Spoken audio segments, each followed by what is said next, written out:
Hello and welcome to this video on kegging and how to begin. Kegging is the next and most likely alternative to bottling your home brew.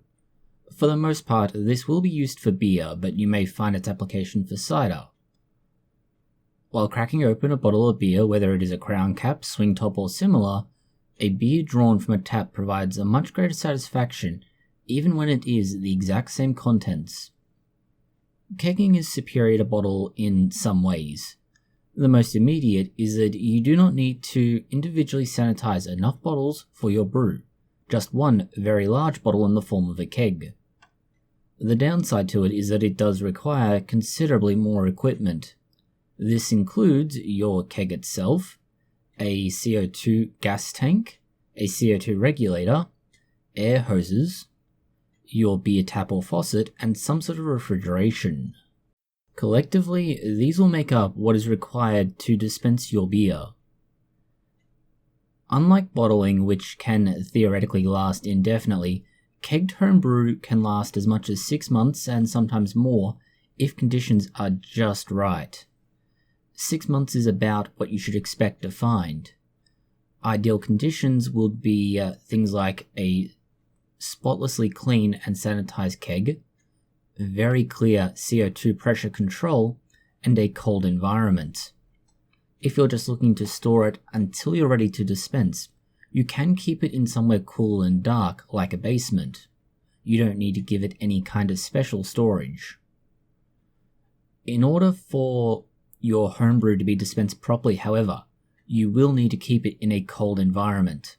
Without this, the CO2 will not blend with the liquid and you will not get carbonation. Your standard size keg for home brewers will hold anywhere between 40 and 53 servings of beer. These are approximately between 300 and 450 milliliters, or the equivalent of a pint. Your most common keg format is the Cornellius or corny keg, and this is chosen for a few reasons. The first two are rather straightforward. It is cheap and it is easy to fill. The average will hold somewhere around 20 litres, and whilst you're filling it, it is very easy to clean as it comes apart relatively easily, and therefore you have access to everything needed. The keg itself is fairly tall and slim, somewhere in the ballpark of 20 by 60 centimeters. This is a good size as it will fit in a homemade freezer for storing beer particularly.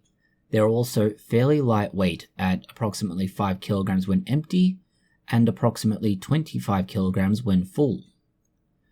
There is a very clear inlet valve and outlet valve. One is where the carbon goes in and the other is for your beer, once it is carbonated, to come out. The design of this is convenient in that it allows you to run multiple kegs off of one much larger CO2 tank, which can help considerably with the economy of the setup. Your choices with that are either to chain a number of regulators together or use some sort of air distribution system. From each keg, you'll need a coupler, and this is what allows for the CO2 and the line out for the beer if you're not using a Cornellius keg.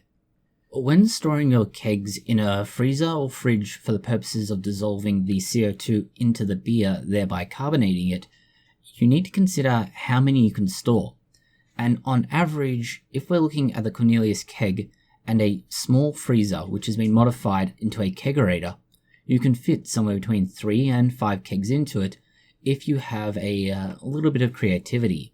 On top of what we've described so far, you're going to need a tap or faucet. This is what's going to allow your beer to be dispensed at the top. Now, you can go very cheap with this and use some sort of plastic squeeze type trigger faucet.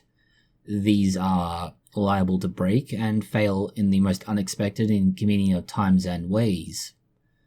The other alternative is to use a more permanent solution. These tend to involve a proper setup and a proper faucet at the top, a plastic hose that goes into the keg, and this stays in there permanently.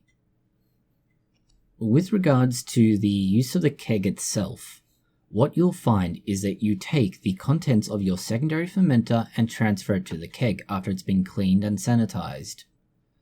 It's better to siphon the beer into here After you've added some amount of CO2 so that the bottom of the keg, which should be where you start filling the beer from, never has oxygen exposed to the top of the beer.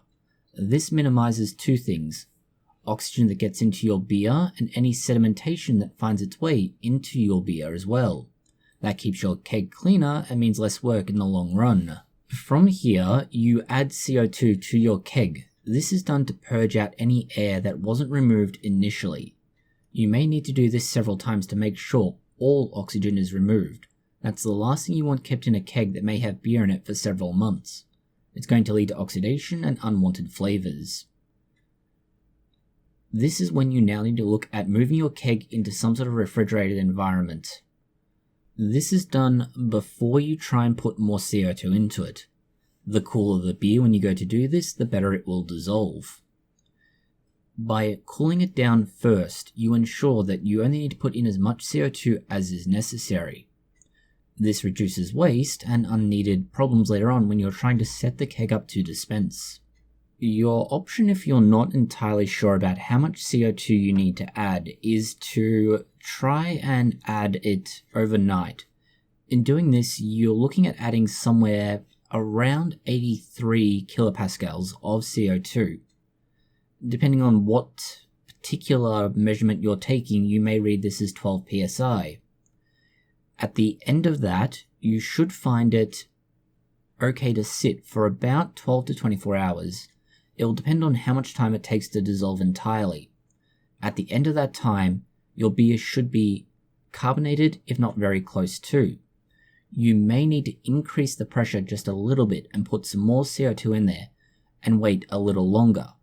But you'll find that that's going to be creeping up on the right mark for how much you need to add.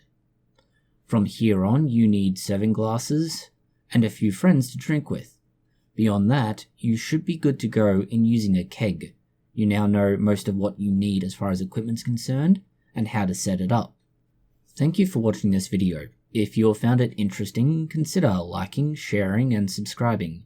Please post any comments, questions, or suggestions you have below.